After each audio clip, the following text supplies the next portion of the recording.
പ്രഭാഷകന്റെ പുസ്തകത്തിൽ 3-ാം അധ്യായത്തിൽ ഇപ്രകാരം പറയുന്നു: പിതാവിനെ ബഹുമാനിക്കുന്നവനെ അവൻ്റെ മക്കൾ സന്തോഷിപ്പിക്കും, അവൻ്റെ പ്രാർത്ഥന കർത്താവ് കേൾക്കും. ഉണ്ടോ? പിതാവിനെ ബഹുമാനിക്കുന്നവനെ മക്കൾ സന്തോഷിപ്പിക്കും, അവൻ്റെ പ്രാർത്ഥന കർത്താവ് കേൾക്കും. പ്രഭാഷകൻ 3-ാം അധ്യായം 5-ാമത്തെ വചനമാണ്. നീ പിതാവിനെ, നിന്റെ സ്വന്തം പിതാവിനെ ബഹുമാനിക്കാത്ത വ്യക്തിയാണെങ്കിൽ നിന്റെ പ്രാർത്ഥനയ്ക്ക് ഉത്തരം കിട്ടുമോ? നിനക്ക് വിശ്വാസമുണ്ട്, അപ്പനെ ബഹുമാനിക്കുന്നില്ലെങ്കിൽ പ്രാർത്ഥനയ്ക്ക് മറുപടി കിട്ടുമോ? ഒച്ചത്തിൽ പറ, കിട്ടുമോ? ഇല്ല. നിന്നെ പെറ്റു വളർത്തിയ അമ്മയെ ബഹുമാനിക്കാതെ സ്നേഹിക്കാതെ നീ പ്രാർത്ഥിച്ചാൽ പ്രാർത്ഥനയ്ക്ക് മറുപടി കിട്ടുമോ? പ്രതീക്ഷിക്കണ്ട. ഹല്ലേലൂയ. അതുകൊണ്ട് ദൈവപ്രമാണങ്ങൾ പാലിച്ചുകൊണ്ട് ജീവിക്കുന്ന ഒരു വ്യക്തിയുടെ പ്രാർത്ഥന വളരെ വേഗം ദൈവസന്നിധിയിൽ എത്തുകയാണ്. വളരെ വേഗം ദൈവത്തിൻ്റെ സന്നിധിയിൽ നമ്മുടെ പ്രാർത്ഥനകൾ എത്തണമെങ്കിൽ പാപകരമായ എല്ലാ വഴികളും നമ്മൾ വീക്ഷിക്കണം. പാപത്തെ ഓർത്ത് നമ്മൾ അനുദപിക്കുക. എത്ര വലിയ പാപം ചെയ്താലും ദൈവം ക്ഷമിക്കും, കർത്താവ് കരുണ കാണിക്കും. ഹെബ്രായ ലേഖനം 11-ാം അധ്യായത്തിൻ്റെ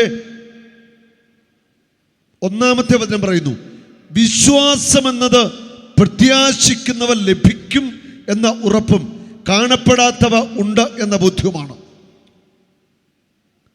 വിശ്വാസമെന്നത് പ്രത്യാശിക്കുന്നവ ലഭിക്കും, കാണപ്പെടാത്തത് ഉണ്ട്. ഞാൻ പ്രത്യാശയോടെ പ്രാർത്ഥിക്കുന്ന കാര്യം എനിക്ക് ലഭിക്കും, കാണപ്പെടാത്തത് ഉണ്ട്. ഞാൻ വിശ്വാസത്തോടെ പ്രാർത്ഥിക്കുമ്പോൾ കാണപ്പെടാത്തത് എൻ്റെ കൺമുമ്പിൽ ഞാൻ കാണാൻ പോകുക. അതാണ് വിശ്വാസത്തോടെ പ്രാർത്ഥന. കാണപ്പെടാത്തത് മനസ്സിൽ കണ്ട് കൺമുമ്പിൽ കണ്ട് പ്രാർത്ഥിക്കുമ്പോൾ നമ്മുടെ പ്രാർത്ഥനയ്ക്ക് കർത്താവ് മറുപടി നൽകുകയാണ്. പ്രത്യാശയോടെ പ്രാർത്ഥിക്കുക. ദൈവം എനിക്ക് തരും, ദൈവം എന്നെ ഉപേക്ഷിക്കത്തില്ല, ദൈവം തള്ളിക്കളയത്തില്ല, എന്നോട് കരുണ കാണിക്കും. വലിയ പ്രത്യാശ നിറഞ്ഞ ഹൃദയത്തോടെ വേണം നമ്മൾ ദൈവസന്നിധിയിൽ പ്രാർത്ഥിക്കുവാനായി. പ്രാർത്ഥനയിൽ ഉണ്ടായിരിക്കേണ്ട വിശ്വാസത്തോടെയുള്ള പ്രാർത്ഥനയുള്ള പ്രധാനപ്പെട്ട ഒരു കാര്യമാണ് പ്രത്യാശയുള്ളവരാകുക. ഹല്ലേലൂയ. പ്രാർത്ഥിക്കുമ്പോൾ എങ്ങനെ ആയിരിക്കണം? പ്രത്യാശയുള്ളവരാകുക എന്ന് പറഞ്ഞേ. പ്രത്യാശയോടെ വിശ്വസിക്കുക, പ്രാർത്ഥിക്കുക. നമ്മുടെ പ്രാർത്ഥനയ്ക്ക് വേണ്ട ഒരു കാര്യമാണ് പ്രത്യാശിക്കുക. ദൈവം തരും, ദൈവം ഭക്ഷിക്കത്തില്ല. എപ്പോഴും അങ്ങനെ ഒരു ചിന്ത ഉള്ളിൽ ഉണ്ടാവട്ടെ.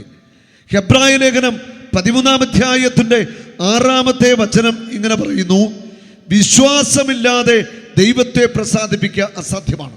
വിശ്വാസമില്ലാതെ ദൈവത്തെ പ്രസാദിപ്പിക്കുക സാധ്യമല്ല. ദൈവസന്നിധിയിൽ ശരണം പ്രാപിക്കുന്നവർ, ദൈവമുണ്ടെന്നും തന്നെ അന്വേഷിക്കുന്നവർക്ക് അവിടുന്ന് പ്രതിഫലം നൽകുമെന്ന് വിശ്വസിക്കണം. നീ വിശ്വസിക്കണം, പ്രത്യാശയോടെ വിശ്വസിക്കണം. ദൈവത്തിന് ശരണം വെച്ച് പ്രാർത്ഥിക്കണം, മടുക്കാതെ പ്രാർത്ഥിക്കണം. ഹല്ലേലൂയ. കുറച്ച് പ്രാർത്ഥിച്ചു കഴിഞ്ഞിട്ട് ഉത്തരം കിട്ടിയില്ലെങ്കിൽ ഇനി പ്രാർത്ഥിക്കുന്നില്ല എന്ന് ആരും തീരുമാനിക്കരുത്. ഓരോ പ്രാർത്ഥനയ്ക്കും ഉത്തരം തരുവാനായിട്ട് ദൈവത്തിനൊരു സമയമുണ്ട്. ആ വിശ്വാസത്തോടെ ദൈവത്തിൻ്റെ സമയത്തിന് വേണ്ടി നമ്മൾ കാത്തിരിക്കണം. നമ്മുടെ സമയത്തിൽ ദൈവം കാര്യം നടത്തുക എന്നുള്ളതല്ല പ്രാർത്ഥന എന്ന് പറയുന്നത്. അതല്ല വിശ്വാസം. ദൈവത്തിൻ്റെ സമയത്തിൽ ദൈവം നമ്മുടെ കാര്യങ്ങൾ നടത്തി തരും. നമ്മൾ വിശ്വാസത്തോടെ പ്രാർത്ഥിക്കുമ്പോൾ ദൈവം നമ്മുടെ കാര്യങ്ങളെല്ലാം ഭംഗിയായിട്ട് നടത്തും. അതാണ് വിശ്വാസ ജീവിതം. ഹല്ലേലൂയ. അല്ലാതെ നമ്മൾ പ്രാർത്ഥിച്ചു ദൈവത്തെ കൊണ്ട് കാര്യം നടത്തിക്കുക, അങ്ങനെയാണോ? ആണോ? ഒരിക്കലുമല്ല. ദൈവത്തിൻ്റെ ഹിതം, ദൈവത്തിൻ്റെ പദ്ധതികൾ നമ്മിൽ നടക്കുക. അത് വിശ്വാസത്തോടെ പ്രാർത്ഥിക്കുമ്പോൾ ദൈവിക പദ്ധതികൾ നമ്മിൽ പൂർത്തിയായിക്കൊണ്ടിരിക്കും. വിശ്വാസത്തോടെ പ്രാർത്ഥിക്കുമ്പോൾ തക്ക സമയത്ത് ദൈവം നമുക്ക് മറുപടി നൽകും. ഹല്ലേലൂയ. വെളിപാട് 1:3.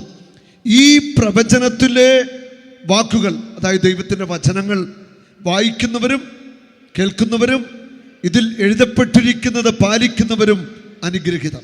ഈ പ്രവചന ഗ്രന്ഥത്തിലെ ഈ വിശുദ്ധ ബൈബിളിലെ വചനങ്ങൾ വായിക്കുന്നവർ, കേൾക്കുന്നവർ, ഈ വചനം പാലിക്കുന്നവർ അനുഗ്രഹീതർ.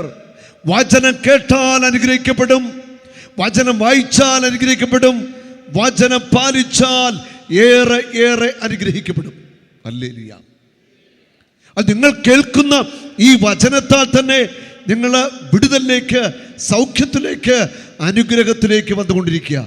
യാക്കോബുസ്ലിഹയുടെ ആ വചനത്തിൽ നമ്മൾ കണ്ടു, സംശയിക്കാതെ വിശ്വാസത്തോടെ വേണം ചോദിക്കാൻ. സംശയിക്കുന്നവൻ കാറ്റിൽ ഇളകി മറിയുന്ന കടൽത്തിരക്ക് തുല്യനാണ്. സംശയിക്കാതെ വിശ്വാസത്തോടെ വേണം ചോദിക്കാൻ.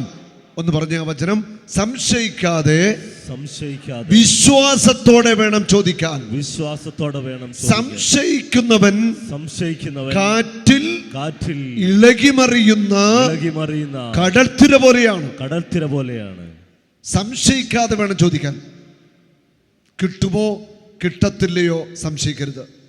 ദൈവത്തെ സംശയിക്കരുത്. ദൈവത്തിൻ്റെ ശക്തിയിൽ നീ സംശയിക്കാതെ ഉറച്ച വിശ്വാസത്തോടെ വേണം ചോദിക്കാൻ. സംശയിക്കാതെ വിശ്വാസത്തോടെ വേണം ചോദിക്കുവാൻ. ഹല്ലേലൂയ. സംശയിക്കുന്നവൻ കാറ്റിൽ ഇളകിമറിയുന്ന കടൽ തിരക്ക് തുല്യനാണ്. കടലിലെ തിരകൾ ഒരിക്കലും ശാന്തമാവത്തില്ല. അവിടെ വിശ്വാസത്തിൻ്റെ ഒരു ഉറപ്പും വിശ്വാസത്തിൻ്റെ ഒരു കരുത്തും നമ്മുടെ ഉള്ളിലുണ്ടാവണം. വിശ്വാസത്തിൽ ഉറപ്പുള്ള വ്യക്തിയായിട്ട് നമ്മൾ മാറണം. ഹല്ലേലൂയ. ആടി ഉലയുന്ന വിശ്വാസമായിരുന്നു പലർക്കുമുള്ളത്. ഒന്ന് കേട്ടു, മറ്റൊന്ന് കേട്ടു, അങ്ങനെ വിശ്വാസം ഇളകുന്ന തലത്തിലാവരുത്. ഉറപ്പുള്ള വിശ്വാസം, ആ വിശ്വാസത്തിൻ്റെ ഒരു ലെവലിലേക്കാണ് നമ്മൾ വളരേണ്ടത്. ഹല്ലേലൂയ. കടലിലെ തിരമാല ഒരിക്കലും അവസാനിക്കാത്തതുപോലെ ഇങ്ങനെ ആടി ഉലയുന്ന വിശ്വാസം. കിട്ടുമോ കിട്ടത്തില്ലയോ? ആ കിട്ടിയാൽ കിട്ടട്ടെ, ഒരു ധ്യാനം കൂടിയാക്കാം, നടന്നാൽ നടക്കട്ടെ. എത്ര ധ്യാനം കൂടി, ഒരു കാര്യവും നടന്നില്ല, അങ്ങനെയൊക്കെ പറയുന്നവരുണ്ട്. അതൊന്നുമല്ല വിശ്വാസം എന്ന് പറയുന്നത്. വിശ്വാസത്തിലേക്ക് വരിക. സംശയമനസ്കനും എല്ലാ കാര്യങ്ങളിലും ചഞ്ചല പ്രകൃതിയുമായ ഒരുവന് എന്തെങ്കിലും കർത്താവിൽ നിന്ന് ലഭിക്കുമെന്ന് കരുതരുത്. സംശയമനസ്കൻ നമ്മുടെ മനസ്സൊരു സംശയമാണ്. ദൈവം ഇത് തരുമോ? ദൈവം ഇത് നടത്തുമോ? വളഞ്ഞിരിക്കുന്ന കാലെന്ന് വരുമോ? ക്യാൻസർ സൗഖ്യം പ്രാപിക്കുമോ? കാൽമുട്ട് തെന്നുന്നത് അതെങ്ങനെ ശരിയാവും? ഇതുപോലെ നടക്കുന്ന കാര്യമാണോ? ഷോർട്ട് ഉരിപ്പോയാൽ ശരിയാവുമോ? സംശയമനസ്കൻ ചഞ്ചല പ്രകൃതിയെ കൊള്ളുകയില്ല. ഉറപ്പുള്ളൊരു മനസ്സ് വേണം, ചഞ്ചല പ്രകൃതി വേണം. സംശയമനസ്കനും ചഞ്ചല പ്രകൃതിയുമായ ഒരുവന് എന്തെങ്കിലും കർത്താവിൽ നിന്ന് ലഭിക്കുമെന്ന് കരുതരുത്. ഉറച്ചു വിശ്വസിക്കണം, എൻ്റെ യേശു എന്നെ അനുഗ്രഹിക്കും. എന്നെ അനുഗ്രഹിച്ചേ കർത്താവ് ഇവിടുന്ന് വിടത്തുള്ളൂ. എൻ്റെ പ്രാർത്ഥനയ്ക്ക് എൻ്റെ ദൈവം മറുപടി നൽകും. ഇതാണ് വിശ്വാസം. അതിനകത്ത് വേറെ കാര്യമൊന്നുമില്ല. ആര് പറഞ്ഞാലും ഉറച്ചു വിശ്വസിക്കണം. ഞാൻ വിശ്വസിക്കുന്നു കർത്താവ് എന്നെ അനുഗ്രഹിക്കും. Hallelujah, hallelujah, hallelujah. ചഞ്ചല പ്രകൃതി, സംശയമനസ്കന്, കാറ്റിൽ ഇളകിമറിയുന്ന കടൽത്തിര, അങ്ങനെ ആടിയുലയുന്ന അവിശ്വാസത്തിൻ്റെ വ്യക്തികൾക്ക് കർത്താവിൽ നിന്ന് എന്തെങ്കിലും ലഭിക്കുമെന്ന് പ്രതീക്ഷിക്കേണ്ട. ഹല്ലേലൂയ. കർത്താവിൽ നിന്ന് സൗഖ്യം പ്രാപിക്കുവാൻ, അനുഗ്രഹം പ്രാപിക്കുവാൻ ഒറ്റ വഴി വിശ്വാസം. വിശ്വസിക്കുക, ഉറച്ചു വിശ്വസിക്കുക. ആ വിശ്വാസമാണ് ഏറ്റവും പ്രധാനപ്പെട്ട കാര്യം. അതാണ് ഓരോ രോഗികളോടും യേശു ചോദിക്കുന്നുണ്ട്, നീ സൗഖ്യം പ്രാപിക്കുവാൻ ആഗ്രഹിക്കുന്നുവോ? നീ സൗഖ്യം പ്രാപിക്കാൻ ആഗ്രഹിക്കുന്നു. ആഗ്രഹമുണ്ടോ? അപ്പം തന്നെ സൗഖ്യം. ആഗ്രഹം വേണം, സൗഖ്യം കിട്ടാൻ ആഗ്രഹം വേണം, വിശ്വാസം വേണം, ഹൃദയത്തിൽ നല്ലൊരു ഉറപ്പ് വേണം. അപ്പോൾ ദൈവം